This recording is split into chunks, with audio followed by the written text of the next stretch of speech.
Good afternoon. This is Serge with North Star, and I'm taking you to a daily trade that I offer on my Trade Jolt website. And as always, I'd like to start with a disclaimer. The trades that I'm discussing here are risky trades. You can lose some and all of your money. You should only trade if you're familiar with all the concepts I discuss here, and don't take it lightly. Only trade with money you can afford to lose. Okay, that said, let's go to our trade. Let me first begin by discussing the situation.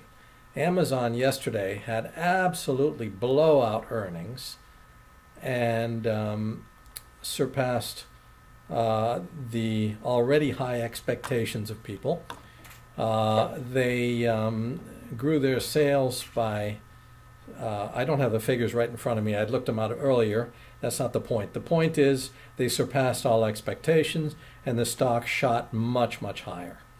I do expect that this stock over time is going to go up a lot more, but I just see it poised for a end of day correction, as all the people who've made out like bandits want to take advantage of the weekend and focus on other things and take profits.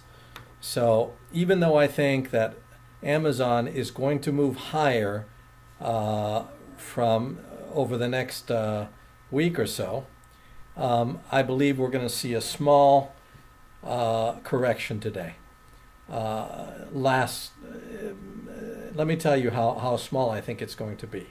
I went down to a 1 minute cycle here, and I believe we're going to see a drop which doubles the drop that we saw here. Okay? So how is that going to play out?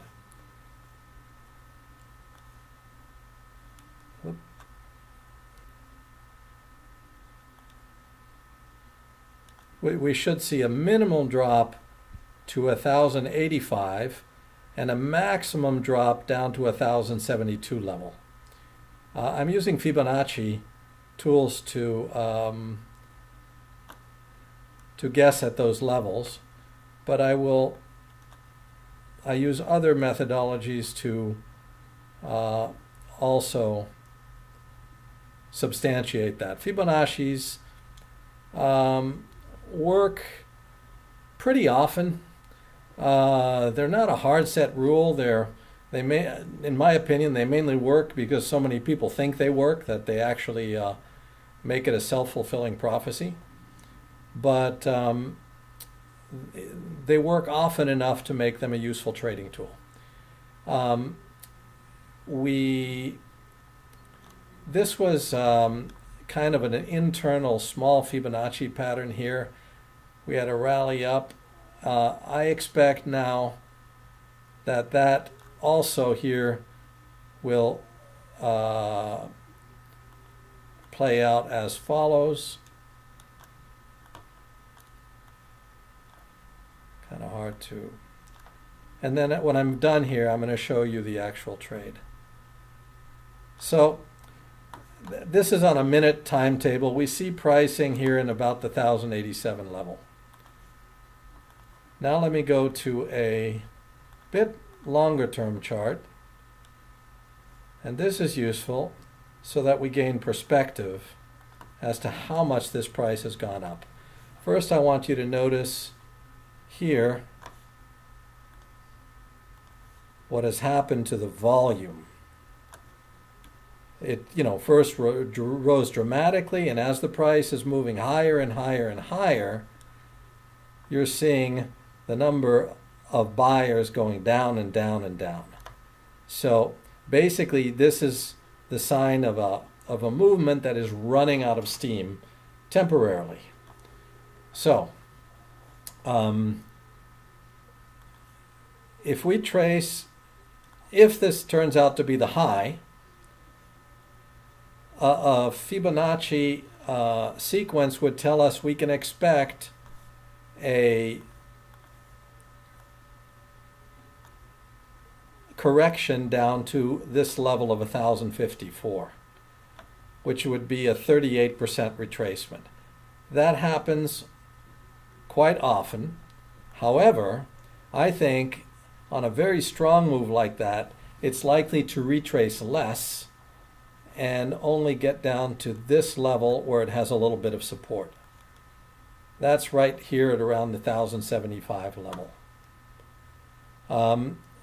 And if I trace Fibonacci down here, a 3-wave pattern would take me down to 1070. So, bottom line, I expect a correction somewhere between these two lines, say 1075 to 1070. And I expect that today, before the end of the day, as people take profits. So, with that in consideration, this is the trade that I've constructed. I am I'm buying a put that's going to expire today, so it's going to lose all value today at close of market.